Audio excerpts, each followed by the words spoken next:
हरे कृष्णा। सच का सामना। तो हम देखते हैं कि हर साल नए साल पे हम कुछ ना कुछ नया संकल्प लेते हैं। बहुत उत्साह रहता है सब में, यंगस्टर्स में तो स्पेशली बहुत उत्साहित रहते हैं कि नया संकल्प लेंगे, हमने स्मोकिंग छोड़नी है, शराब छोड़नी है, हमने कुछ अच्छी आदतें बनानी है, स्पिरिचुअल कुछ चीज़ें करेंगे, मेडिटेशन करेंगे, हम प्राणायाम करेंगे, हम अपना वजन कम करेंगे, हम अच्छे से पढ़ाई करेंगे, हम अच्छी जॉब लेंगे, उसके लिए प्रयास करेंगे, कोई नया बिजनेस शुरू करेंगे। लेकिन हम देखते हैं जैसे न्यू ईयर पार्टी ख़त्म हुई और नया साल शुरू हुआ तो पहला बात तो ये होता है कि हमने जो पार्टी की उसके कारण हम नए साल में उठ ही नहीं पाते, सोते रहते हैं और फिर वो संकल्प धीरे धीरे धीरे धीरे मर जाता है। तो क्या कारण है, कैसे हम इस चीज को हम कैसे पा सकते हैं कि हम जो संकल्प करें उसको हम कर ही ले। तो ये सभी की समस्या है, यंगस्टर्स हैं या बड़े लोग हैं, उनकी भी यही समस्या है। जीवन में बहुत सारे संघर्ष हैं, बहुत सारे चैलेंजेस हैं, बहुत कुछ पाने के लिए है, लेकिन क्या होता है कि हमारा संकल्प, हमारा डिटर्मिनेशन, हमारा निश्चय हमेशा कमजोर पड़ता जाता है। तो उसका क्या कारण है? उसका कारण है हमारी आदतें। आदतें खाली अच्छी नहीं होती, आदतें बुरी भी होती हैं। तो बुरी आदतें हमको इस तरह से कैप्चर किए हुए हैं, इस तरह से पकड़े हुए हैं कि हम उनसे नहीं छूट पाते। तो उसके लिए क्या करना होगा? अगर बुरी आदतें हैं हमारी तो सबसे पहले तो हमें स्वीकार करना होगा, भाई ये आदतें हमारी बुरी हैं और हम इनसे छूटना चाहते हैं, हम इन आदतों से भागना चाहते हैं। हमें देखना होगा, चेक करना होगा कि आदतें हमारे जीवन में कितना हमारा नुकसान कर रही हैं। हो सकता है कुछ आदतों से हमारा स्वास्थ्य खराब हो सकता है हमारा मानसिक स्वास्थ्य खराब हो सकता है हमारे रिश्ते खराब हो रहे हो सकता है कि हमारी जॉब पे संकट आ रहा हो सकता है हमारा बिजनेस खराब हो रहा हो हमारी आदतों की वजह से। सुबह उठना है, काम पे जाना है, नहीं उठ पा रहे हैं, काम भी सफर कर रहा है, जॉब भी सफर कर रही है, क्रोध कर रहे हैं, क्रोध करने की आदत है, तो हो सकता है रिश्ते सफर कर रहे हो।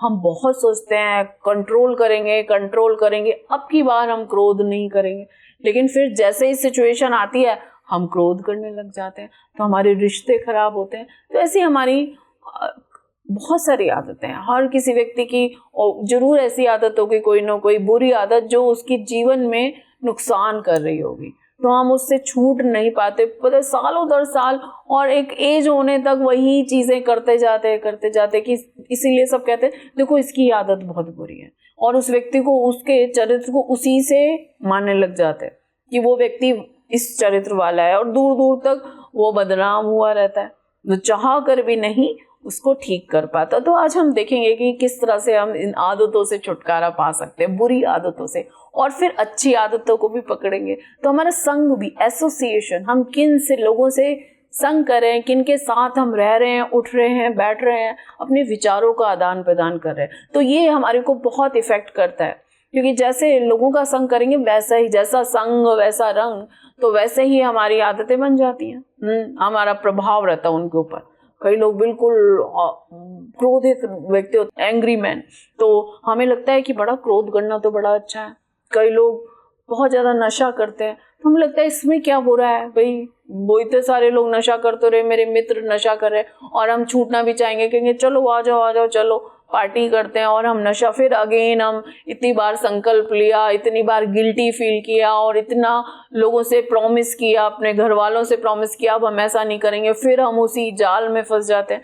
तो ये हमें निश्चय करना होगा। हमारा डिटर्मिनेशन वीक है, हमारे पास आध्यात्मिक बल नहीं है, हमारे पास ज्ञान की कमी है, हमारा संग गलत हो रहा है, और हम एफर्ट नहीं करना चाहते, हम संघर्ष नहीं करना चाहते किसी चीज के लिए, हमें आउट ऑफ द वे जाना पड़ेगा।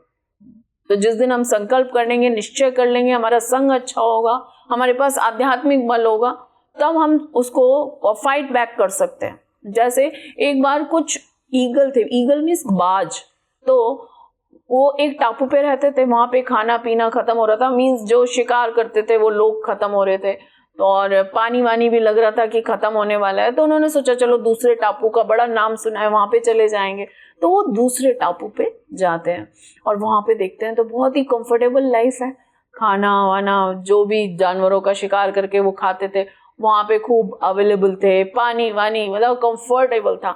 लेकिन उसमें से जो एक बूढ़ा गिद्ध था, मैच्योर गिद्ध था, उसने कहा नहीं नहीं हम यहाँ नहीं रहेंगे।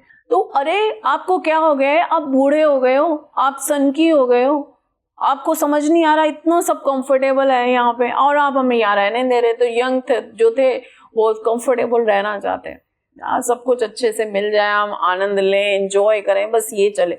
और बूढ़े लोग उनको लगते हैं बड़े आउटडेटेड है, इनके पास तो कोई ज्ञान ही नहीं है। तो ये भी बहुत बड़ी समस्या है। तो उन्होंने कहा नहीं नहीं हम नहीं जाएंगे। तो उन्होंने कहा भाई मैं तो जा रहा हूँ, जिसको मेरे साथ आना है वो मेरे साथ आ सकता है और जिसको यहाँ रहना है वो रहे। तो ठीक है, वो बूढ़े जो गिद्ध थे वो चले गए। कुछ दिन बाद उनको चिंता हुई कि मैं उन सबको छोड़ आया था, यंग लोग हैं, पता नहीं क्या कर रहे होंगे क्या नहीं कर रहे होंगे। तो उन्होंने सोचा चलो देख कर आया, मिल के आऊं मैं। जैसे वो वहां पहुंचते हैं तो ये क्या, उन्होंने देखा जितने भी गिद्ध थे जिनको वो छोड़ के गए थे उसमें से आधे मारे जा चुके थे, आधे घायल थे, कुछ बहुत बुरी तरह घायल थे, करा रहे थे, जोरों से आवाजें आ रही थी कराने की उस टापू पे। तो वो हैरान रह जाते हैं। एक गिद्ध के पास पहुंचते हैं जो थोड़ा बोल पा रहा था, उसको पूछते हैं क्या हो गया यहाँ पे, क्या हो गया हमारे पीछे से। उसने कहा कि यहाँ थोड़े दिन पहले कुछ टाइगर्स छोड़ गए, यहाँ पे इस टापू पे टाइगर्स को छोड़ दिया गया। उन्होंने कुछ दिन तो हमें वॉच किया कि भाई हमारे पास कितनी शक्ति है। उनको धीरे धीरे पता चल गया क्योंकि हम यहाँ पे बड़ी कंफर्टेबल लाइफ में रह रहे थे, तो ना ही हमें कोई शिकार करना, सब कुछ हमें आराम से मिल रहा था। उनको पता चल गया इनके पंजे और इनकी चोंच, इनके शिकार करने की शक्ति सब खत्म हो चुकी है, इनके पास कोई बल नहीं बचा और उन्होंने हमारे ऊपर आराम से आक्रमण किया और हम सबको खत्म कर दिया।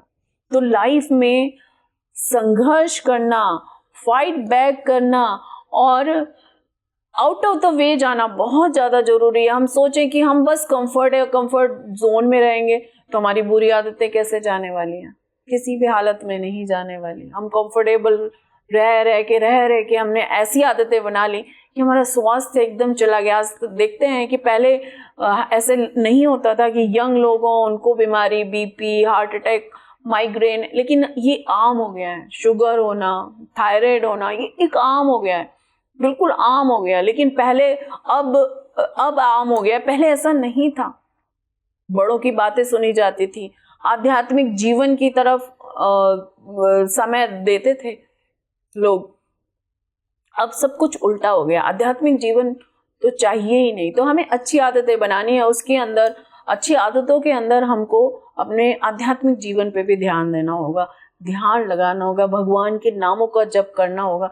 जब हम ऐसी आदतें, अच्छी आदतों को अपने जीवन में लाएंगे तो देखेंगे कि हमारी बुरी आदतें धीरे धीरे अपने आप छूटेंगी। तो बड़े आसानी से की जा सकती है भक्ति, बहुत सहज और सरल, और कहीं भी की जा सकती है। ऑफिस जा रहे हैं, शाम को ऑफिस से वापस आके भी हम भगवान के नामों को ले सकते हैं। बहुत आसान, सहज और सरल विधि चैतन्य महाप्रभु द्वारा दी गई। हरे कृष्णा कृष्णा कृष्णा हरे हरे, हरे राम राम राम हरे हरे, हरे कृष्णा। ऐसे ही और भक्तिमय कार्यक्रमों के लिए देखिए हरे कृष्णा टेलीविजन, और इसे प्राप्त करने के लिए आप अपने केबल अथवा DTH ऑपरेटर से संपर्क करें तथा और अधिक जानकारी के लिए आज ही डायल करें 7666 839 839।